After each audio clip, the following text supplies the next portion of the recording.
Capítulo 39. Amparo. Hablando hace algún tiempo con el espíritu que más me guía en mis trabajos, refiriéndose a las oraciones fúnebres, a las sesiones necrológicas, me dijo, entre otras cosas, lo siguiente: no deis a los que se van virtudes que no tuvieron, hablad únicamente de las buenas cualidades que poseían, sin aumentar su número ni disminuir la suma de aquellas. Hablad sobre terreno firme, con conocimiento de causa, sobre una sola virtud si más no poseía el ausente, pero no saquéis a pública subasta sus debilidades y sus defectos. ¿Para qué? ¿Os hace falta acaso el acíbar de los crímenes o de los desaciertos? No, desgraciadamente los terrenales sois condenados, con raras excepciones, a trabajos forzados, lleváis el grillete de la imperfección y la cadena del crimen os enlaza los unos a los otros como los penados de vuestros presidios, con la sola diferencia de que a aquellos les veis la pesada cadena de hierro y vuestra cadena no se ve, pero quizás sea más fuerte y más difícil de romper. No se hace el plan de un crimen, sin encontrar inmediatamente quien lo apoye, quien lo secunde, quien lo patrocine, quien emplee toda su astucia para orillar dificultades y dejar expedito el camino que han de seguir los asesinos o los estafadores. En cambio, para hacer una buena obra, para facilitar la divulgación de un invento, que ha de reportar bienes sin cuento a un pueblo o una nación, desdichado del inventor, cuántas dificultades, cuántos obstáculos, cuántas barreras encuentra en su escabroso camino. Todos se ríen de él. Todos le creen loco. Y hasta sus más íntimos amigos, su propia familia, es la primera que arroja leña a la hoguera del ridículo, en el cual se quiere hundir a un hombre superior a la generalidad, y el sabio o el filántropo que ama a sus semejantes, con un amor que está a mayor altura de los conocimientos y de la sensibilidad de la masa común, es crucificado moralmente, si la barbarie de sus contemporáneos no consigue destruir su cuerpo para solaz y satisfacción de la humana ingratitud. Os sobran todavía los asesinos, los envidiosos, los hipócritas, los acaparadores de riquezas, los usureros sin corazón, los que solo piensan en sí mismos. ¿Para qué aumentar el catálogo de las viciosidades humanas, con la relación de los vicios que tuvieron los que ya dejaron la tierra?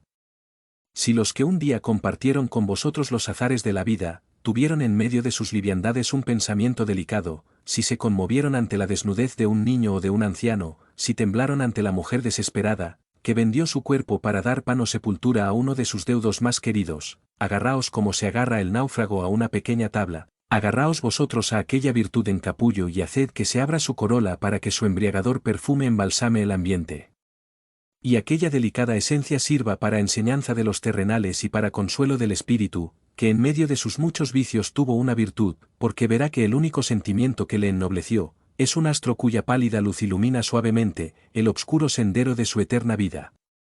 No os canséis, no de dar a los cuatro vientos la fausta nueva de una virtud, que quizá para muchos pasó completamente desapercibida, por eso en vuestras sesiones necrológicas no empleéis nunca la hipócrita alabanza para el que no fue digno de ser alabado, pero abrid el libro de su existencia, examinad todas sus hojas y como indudablemente encontraréis una hoja orlada de flores, sobre ella haced vuestros comentarios y no leáis en ninguna otra página. ¿Para qué? De sobra tenéis volúmenes que solo cuentan historias terroríficas. Los espiritistas no os convirtáis jamás en historiadores de crímenes, de este penoso y repugnante trabajo, ya se han ocupado gran número de sabios, vosotros debéis hacer otra clase de trabajo, dando a Dios lo que es de Dios y al César lo que es del César. Dad al silencio y al olvido los desaciertos de vuestros compañeros de cautiverio y no temáis porque no sean castigados por el mal que hicieron. Ay, del que enciende la hoguera para en ella arrojar a su hermano, que si nadie la enciende para arrojarle a él mismo buscará las llamas, él mismo producirá el incendio y perecerá carbonizado. Si el ser a quien consagráis vuestros recuerdos tuvo una sola virtud, hablad sobre ella sencillamente, el bien se recomienda por sí mismo, sed vosotros los historiadores de las buenas obras, ya que os sobran historias de crueles tiranos y de pueblos brutalmente oprimidos. Siguiendo los buenísimos consejos del espíritu del padre Germán, voy a consagrar unas cuantas líneas, a una mujer que yo he admirado en silencio hace muchos años, pasé en su agradable compañía 4 meses y nunca he podido olvidar a mi hermana en creencias, porque Amparo se hacía querer y admirar de todos. Pertenecía a la clase media, se casó por amor, cuando la vistieron de largo dejó las muñecas para ceñir a su frente la simbólica corona de azahar y envolverse con su mente de virgen. Amparo era casi niña cuando su primer hijo se abrazó a su cuello y le dijo: «Madre mía». Yo la conocí 20 años después de su casamiento y nunca he visto en ninguna mujer el perfecto equilibrio que guardaban en Amparo, su maternal ternura y su amor conyugal. Por regla general, en el corazón de la mujer casada, no ocupan el mismo lugar el amor inmenso que da a sus hijos y el amor apasionado que prodiga a su marido, y las mujeres que quieren ser francas suelen decir en el seno de la más íntima confianza, mis hijos ante todo, dice una, mi marido es mi vida. Dice otra, sin él, poco me importa morirme, pero ¿y tus hijos? Le preguntan, ya están criados, Dios no abandona a nadie, solo en Amparo he visto equilibrados los dos amores, el conyugal y el maternal. Su Pepe, como ella le decía, siempre estaba fuera de su hogar, era comisionista y la mayor parte del año viajaba y había que verla los días que esperaba carta de su marido. Lloviera o venteara, esperaba al cartero en el balcón, como la niña enamorada que espera la primera carta de amor. ¡Qué angustias! ¡Qué inquietudes, qué zozobras! Si el cartero se retardaba o no venía. Qué horribles presentimientos asaltaban la mente calenturienta de Amparo. Ya en su imaginación enferma veía a su Pepe rodando por los despeñaderos, no quedando de su cuerpo ni un miembro sano, bien envuelto en torbellinos de nieve o asesinado en medio de las montañas y lloraba silenciosamente con el mayor desconsuelo la imaginaria muerte de su marido, y en medio de aquella angustia llegaban sus hijos del colegio, preguntando, ¿qué dice papá? Y Amparo contestaba, demostrando la mayor tranquilidad, no ha venido el cartero, es que yo equivoqué la fecha, hasta mañana o pasado no habrá carta y así ahuyentaba de la mente de sus hijos todo temor y recelo, y lo mismo cuando era dichosa, que cuando temblaba ante sus horribles visiones, siempre que se iban sus hijos al colegio, salía al balcón y los despedía con sus amorosas miradas, hasta que los niños daban la vuelta a una lejana esquina. No podía pedirse más ternura para sus hijos, más tiernos cuidados, más solícitos desvelos, ni más amor para su marido, no se podía pedir más a una mujer de la tierra. Hablando con ella aprendí mucho y viendo su plan de vida mucho más, en nadie he visto equilibradas tan admirablemente la economía y la prodigalidad. Amparo economizaba en gastos superfluos para acostumbrar a sus hijos a ser generosos ya que miraban en los pobres a sus hermanos menores, iban varios pordioseros a recoger limosna, y en particular niños, y Amparo les decía a sus hijos, no os contentéis con darles la mitad de vuestra merienda y algún juguete roto, invitadles a jugar con vosotros, pobrecitos. ¿No veis qué cara ponen tan contentos cuando los tratáis con cariño? Recuerdo una tarde, que yendo de paseo encontramos a un pequeñuelo que diariamente venía a casa de Amparo, el chicuelo, acostumbrado a jugar con el niño más pequeño, se acercó familiarmente a su compañero de juegos y le dio un golpecito en el hombro, el otro, que iba con su traje nuevo le miró desdeñosamente, Amparo lo notó y no dijo nada entonces, pero al volver a casa, al desnudar a su hijo le dijo sencillamente, Pepe, no te pondrás más ese traje. ¿Por qué? Preguntó el niño con enojo. Porque te hace ser malo, ya he visto con el desprecio que has mirado al pobre chicuelo con quien juegas todos los días cuando estás en casa, luego, tú no eres el malo, es el traje el que te hace orgulloso y yo no quiero que mis hijos desprecien a los pobres. De esta manera educaba Amparo a sus hijos, sin enojosos sermones, sin riñas violentas, al contrario, era la compañera inseparable de sus hijos, con ellos salía diariamente para que éstos disfrutaran de un rato de asueto, hacía agradable la vida de cuantos la rodeaban, porque hay personas muy buenas que solo son buenas para su familia, pero Amparo lo era para todo el mundo, tenía una gracia especial para consolar a los desgraciados, y era tan modesta, tan sencilla y tan enemiga de llamarla atención en ninguna parte, que hacía el bien por el bien mismo, cuando me separé de ella sentí un dolor sin nombre, sentí frío en el alma, mucho frío, mi espíritu presentía que no volvería a encontrar en la tierra otra mujer como Amparo, y en realidad mis presentimientos fueron fundados, y como no habían de serlo. Este mundo no es un lugar de seres perfectos, y no podía yo, pobre penado de este planeta, estar en relación con seres como Amparo, la conocí como gracia especial, quizá porque en aquella época necesitaba mi espíritu estar muy cerca de la luz, tanta sombra me envolvía, tantas penas me atormentaban, tan sola me encontraba en la tierra. Amparo, hizo cuanto pudo por retenerme a su lado, tuvo para mí las dulzuras de la madre, la benevolencia de la hermana, la dulcísima compasión de la verdadera amistad, pero yo me alejé de ella convencida de que mi espíritu aún no era digno de vivir al lado de Amparo. Han pasado muchos años, siempre he procurado saber qué hacía Amparo, y hace algún tiempo que supe con profunda pena que era inmensamente desgraciada. Su Pepe, aquel hombre que ella tanto había amado, que después de 20 años de casada esperaba su carta con el delirio de la mujer enamorada, el compañero de sus sueños, de sus ilusiones, al que ella rendía en su mente verdadera adoración, y hacía que sus hijos vieran en su padre el hombre más perfecto de la tierra, pues bien, aquel hombre tan amado, despreciando el inmenso amor de su esposa, se entregó a fáciles amores, y mató moralmente a la madre de sus hijos. Pobre Amparo. Cuánto habrá sufrido, cuán inmenso habrá sido su desconsuelo, qué deuda tan terrible habrá tenido que pagar en esta existencia.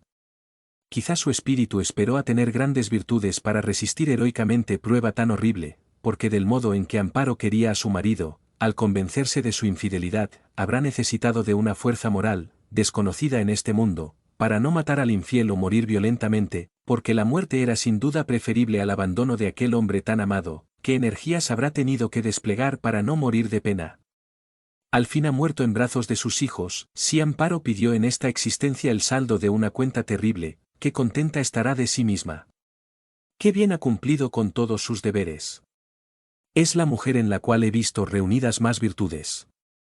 Si no hubiera más que una existencia, habría que volverse loco al ver tanta injusticia en los premios y castigos de este mundo, pero no. El mismo desnivel que se observa en los acontecimientos humanos, demuestra que una existencia es una hoja desprendida del libro de la vida, en la cual no hay ni el prólogo ni el epílogo de la historia del espíritu, es un capítulo nada más, donde se desarrollan unas cuantas acciones más o menos interesantes. Amparo. No por curiosidad, no por deseo pueril de saber algo de tu historia, te pido que cuando te sea posible me inspires o inspires a otro espíritu para que éste me diga la deuda que has pagado en tu última existencia. Merecen saberse y estudiarse esos grandes dolores, esas cuentas pendientes desde la noche de los siglos. Merecías por tus virtudes ser amada de todos, porque eras muy buena, y buena dentro de tu hogar luchando con 1000 penalidades, y buena para tus amigos, y generosa para los desventurados. Tú leías en el alma de los que sufrían y dabas la medicina de tu cariño, con tacto, con esmero, con un cuidado verdaderamente maternal, y tú, has tenido que sufrir el dolor que más podía herirte. Tantas heridas como has cicatrizado con tu ternura, y tuviste que recibir el dardo emponzoñado del desprecio, del abandono de aquel que fue para ti, tu Dios. Tu religión. Oh, Amparo. Habla. Sí, habla, sé tan útil desde el espacio como lo fuiste en la tierra. Es preciso hacer comprender por qué se llora cuando menos se espera, y cuando al parecer menos se merece el infortunio. Han pasado muchos años, y no te he olvidado, demuéstrame que mi recuerdo tampoco se ha borrado de tu mente. Reanudemos nuestras amistades de ayer, estoy muy lejos de ser tan buena como tú, pero mi espíritu ávido de progreso, está hoy más valiente que ayer, y te pide tu concurso para su trabajo. Sí, Amparo, acércate a mí, te necesito. Si en la tierra me querías, debes quererme más en el espacio, yo así lo creo y confío que al despertar me dirás, Amalia, escucha, yo prestaré atento oído y una nueva historia haré saber a las mujeres que sufren y lloran en este mundo. Amparo, te espero, despierta. Despierta y habla, hace tanto tiempo que no hablo contigo. Capítulo 40. Celso. Hojeando un periódico leímos este suelto, una de estas últimas noches, al revisar los coches de tercera del tren Correo de Tarragona, los empleados de la misma, encontraron debajo de un banco un niño de 7 años, que furtivamente se había metido en el tren. El muchacho, a pesar de sus pocos años, explicó con la mayor desenvoltura que venía de Valencia, que su madre pedía limosna en dicha ciudad, que el autor de sus días, sufría condena en aquel penal, y que solo el deseo de ver a su padre le había inducido a esconderse en el tren, pero que tenía 10 reales que le había dado un pasajero, que con esta cantidad pagaría el billete, se compraría unas alpargatas, y lo restante lo entregaría a su padre. Los empleados de la estación no pudieron menos de extrañarse de la verbosidad y desenvoltura intelectual del niño, el que con las mayores consideraciones, fue puesto a disposición del gobernador de dicha provincia para que lo entregase a su familia. Pobre niño.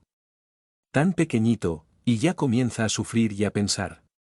¿Qué afán de progreso tienen esos espíritus, cuando desde la infancia revelan tanto sentimiento y fuerza de voluntad? Este episodio nos recuerda la conversación que tuvimos hace algún tiempo con un amigo nuestro, juez de profesión, hombre de bellísimos sentimientos, pero profundamente incrédulo, que se ríe de todas las creencias, siendo el espiritismo una de las que más excitaban su epigramática sonrisa. Una noche fuimos a su casa a ver a su esposa, que estaba enferma, y al llegar allí nos salió al encuentro nuestro amigo, diciéndonos cariñosamente, «¿Vendrá usted a ver a Magdalena?». «Ciertamente». «Pues bien, por ahora, conténtese usted con hablar conmigo, pues mi esposa duerme, después de haber pasado un día fatal, y crea usted que yo, no sé si de verla sufrir, también estoy enfermo, y más que todo preocupado, muy preocupado». «¿Tan mala está Magdalena?». «¿Qué dice el médico?». «No es precisamente por la gravedad del mal, es que me sucede una cosa muy particular, y me alegro que haya usted venido para hacerle varias preguntas, o mejor, para contarle lo que me pasa. Entremos a mi despacho y hablaremos». Seguímosle a la habitación indicada, nos sentamos el uno frente al otro, al lado de su mesa, y dijo tratando de sonreírse, «Ya sabe usted que yo me río de todas las religiones, con sus aparecidos y sus fábulas, y que muchas veces he dicho era una lástima que usted se dedicase a escribir ese cuento de niños llamado espiritismo. Pues bien, amiga mía, ahora le toca a usted reírse a mandíbula batiente, porque creo que los muertos se aparecen». «Al fin», exclamé, «no lo diga usted muy alto, porque no sé aún si me volveré atrás de lo que digo, pero en fin, lo que es hoy, aseguro que lo creo». Al decir esto, le vimos palidecer y levantarse azorado. «¿Qué tiene usted, amigo mío?», le preguntamos con ansiedad dejando también nuestro asiento. «Nada, nada», replicó volviéndose a sentar, «es que he visto otra vez a Celso».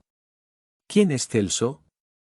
«Un muerto, un espíritu, como usted dice, un alma en pena, como dicen los católicos, pero lo cierto es que yo lo veo». Ahora se sienta donde él acostumbraba sentarse. «¿Pero qué es esto?». «No lo sé, yo le contaré y usted juzgará. Hace 7 años mataron y robaron a una pobre mujer en una villa cercana, y enseguida se logró capturar a los presuntos agresores, que eran 3 hombres. Uno de ellos de buena familia, viudo, con un niño de 9 años, según él mismo me manifestó. A los pocos días de estar los 3 criminales en la cárcel, una tarde, al salir yo de la audiencia, se me acercó un niño de porte decente, de mirada triste y de amarga sonrisa, el cual me dijo con voz resuelta, «¿Es usted don Justo Escobar?». «Yo soy, ¿qué quieres?». «Señor, tengo que hablar con usted». «Tú», le dije sonriéndome, «¿y qué tienes que decirme?». «Muchas cosas, señor, pero no aquí, quiero hablar con usted en su casa». No sé por qué, aquel niño me llamó la atención, me impuso respeto su tono imperativo, y al mismo tiempo, con la dulzura de sus ojos, imploraba algo inexplicable para mí. Así fue que le dije, «Bien, hombre, iremos a mi casa y me contarás todo lo que quieras». Seguimos juntos hasta mi casa, mas al entrar en este mismo aposento, el niño palideció y cayó sin sentido. Le presté los auxilios necesarios y un amargo presentimiento me hizo pensar si aquel infeliz estaría desfallecido por hambre. Al volver en sí, le pregunté si hacía mucho tiempo que no había comido, y me contestó con voz balbuciente, que 2 días. «Pobrecito». «Sí, ya lo puede usted decir», hice que le dieran caldo con malvasía, y pronto recobró aliento, diciéndome al fin, «Yo soy hijo de don Celso Rodríguez, acusado injustamente de homicidio, y me llamo como mi padre, el cual es inocente del crimen que le imputan. Crea usted, señor, que mi padre no ha matado en este mundo ni una mosca, porque mi padre es muy bueno». «¿Y cómo se encontraba entonces con los asesinos, en el momento crítico de cometerse el crimen?». «Lo ignoro», replicó el niño, «mi padre me tenía puesto en el colegio, donde estaba todo el día a media pensión, por la noche venía a buscarme, y cenábamos juntos en la fonda, y luego me llevaba a casa de unos amigos suyos, donde cuidaban de nosotros. Él y yo dormíamos en un mismo cuarto.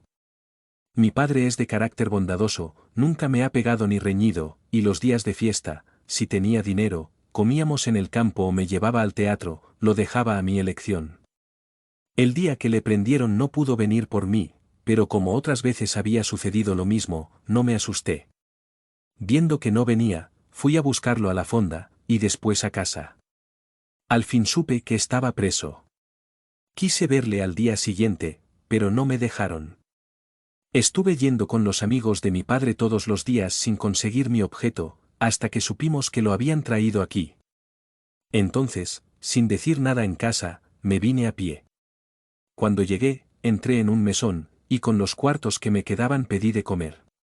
Pregunté dónde estaba la cárcel, y buscándola me sorprendió la noche, viéndome en la necesidad de pasarla escondido entre unos carros. Últimamente di con la cárcel, mas tampoco he logrado ver a mi buen padre.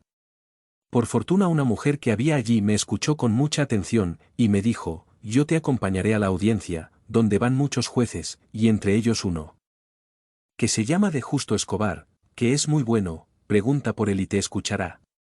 Me acompañó, preguntamos por usted al portero, y éste nos dijo a la hora que usted salía. La buena mujer se fue, y yo me quedé esperándole a usted para decirle que me lleve a ver a mi padre, que tendrá mucha pena de estar separado de mí.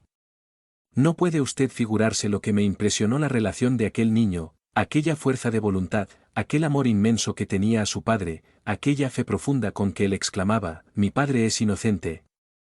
Aquella confianza me llegaba al alma, porque precisamente aquel mismo día había tomado declaración al padre de Celso, y me había confesado que él no dio el primer golpe, pero que había ayudado a terminar el asesinato. Pobre niño. Decidí no desampararle y hacer cuanto pudiera por él y por su padre. Enteré a Magdalena, y usted que ya sabe lo que ella es, acarició a Celso, le dio alimento, y decidió quedarse con el niño hasta ver en qué paraba la causa de su padre. Todo el afán de Celso era preguntarme si le llevaría a ver a su padre, y no estuvo tranquilo hasta que le prometí que al día siguiente le llevaría conmigo. Cumplí lo ofrecido, y cuando el pobre Rodríguez vio a su hijo, se quedó tan turbado, se puso tan conmovido, que no pudo pronunciar ni una sola palabra. El niño rayó en lo sublime, preguntándole a su padre con voz vibrante, ¿verdad que eres inocente, padre mío? ¿Verdad que tú no puedes haber matado a nadie, siendo tan bueno? Yo me quiero quedar contigo, yo te defenderé. En fin, Amalia, esto sería muy largo de contar, pero puedo asegurarle que Celso era la admiración de cuantos le escuchaban y que me tenía dominado por el inmenso amor que a su padre profesaba. Todos los días le dejaba ir a verle, y él, para mostrarme su agradecimiento, no puede usted figurarse lo cariñoso que era con Magdalena y conmigo.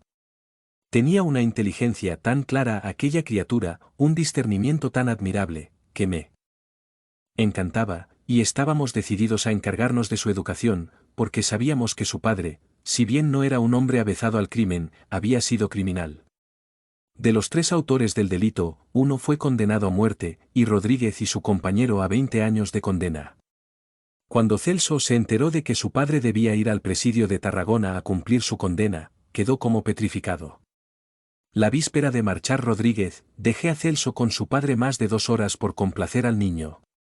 Por la tarde salió Celso sin apercibirse Magdalena, y al volver yo y notar su falta, mandé buscarlo, aunque inútilmente.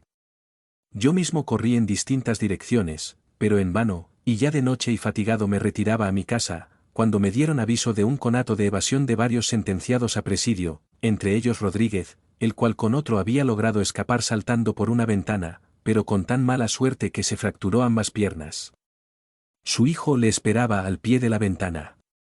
Los centinelas hicieron fuego e hirieron gravemente al compañero de Rodríguez y mataron a Celso, que hacía desesperados esfuerzos por llevarse a su lastimado padre.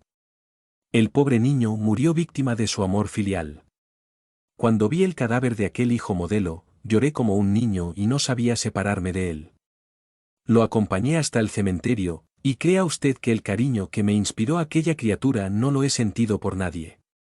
Estuve mucho tiempo preocupado con aquel tristísimo suceso, se puede decir que no lo olvidé, hasta que recibí un gran disgusto con la muerte de un hermano mío. En aquellas horas de angustia me pareció ver a Celso que me miraba sonriendo. Traté de desechar aquella alucinación, pero a pesar mío, vi a Celso durante muchos días constantemente al lado mío. Un año después murió mi hija, y volví a ver al hijo de Rodríguez, y hoy, cuando el médico me indicaba sus temores respecto al estado de mi esposa, le he visto otra vez, primero aquí, y luego en el cuarto de la enferma, sentado junto a su cama mirándola tiernamente. Iba vestido como, cuando usted le conocía. Las otras veces, sí, hoy no, hoy lo he visto con una túnica blanca de una tela transparente y luminosa, parece como si lo envolviera una nube, pero su cara es la misma, con sus ojos tristes. Parecía como si magnetizara a Magdalena, porque ésta se ha quedado dormida dulcemente. Si es que los muertos viven, ¿por qué no vienen mi hermano y mi hija y los veo como a Celso? Porque no sabemos en qué estado se hallarán esos dos espíritus. Celso, sin duda, siente por usted una inmensa simpatía y gratitud sin límites, pues usted, como hombre, no pudo ser mejor para él, y es de presumir que cuando le ve padecer, él viene a prestarle consuelo y a alentarle. Amó mucho en la tierra, y continúa amando en el espacio. Y tanto que supo amar. Por su padre era adoración lo que sentía. Él nunca pudo creer que su padre fuese criminal. Con cuánto entusiasmo me contaba los menores detalles de la vida del autor de sus días. Y en verdad que no comprendo cómo aquel hombre, que era bueno en el fondo de su corazón, se convirtió en asesino. ¿Y vive aún? Sí, en Tarragona está el desgraciado. Algún tiempo después de esta conversación, Escobar asistió a varias sesiones espiritistas con la idea de ver si se comunicaría Celso, obteniéndose, por último, esta concisa comunicación: el niño que murió por salvar a su padre es un espíritu cuyo activo trabajo le aparta de los lugares que en su vida terrena frecuentó, y solo vuelve a ellos cuando dos seres queridos que dejó entre nosotros sucumben al peso de su prueba, su padre, que ignora en absoluto dónde está su hijo, al que siempre recuerda, y tú, que más feliz que el pobre presidiario, has podido verle cuando él viene a tu lado para tranquilizarte y decirte: el que amparo presta, protección recibe. El niño de ayer, al que viste desfallecer de hambre, es el espíritu fuerte de hoy. No lo dudes, los muertos viven. Celso está contigo siempre que necesitas de él, te ama, y será de los primeros que te darán la bienvenida en los mundos de la luz. Esta comunicación dejó satisfecho a nuestro amigo, que leyó las obras de Kardec, las estudió profundamente, y hoy es un buen espiritista, siendo su mejor consejero en los lances más arduos de su vida, el espíritu de Celso. ¿Quién diría al juez de la tierra, cuando recogió en su casa a aquel pobre niño, que llegaría un día en que aquel ser desvalido, a quien vio caer a sus pies vencido por el hambre, sería más tarde su guía, su espíritu protector, para pagarle una deuda sagrada, deuda contraída por la más profunda gratitud?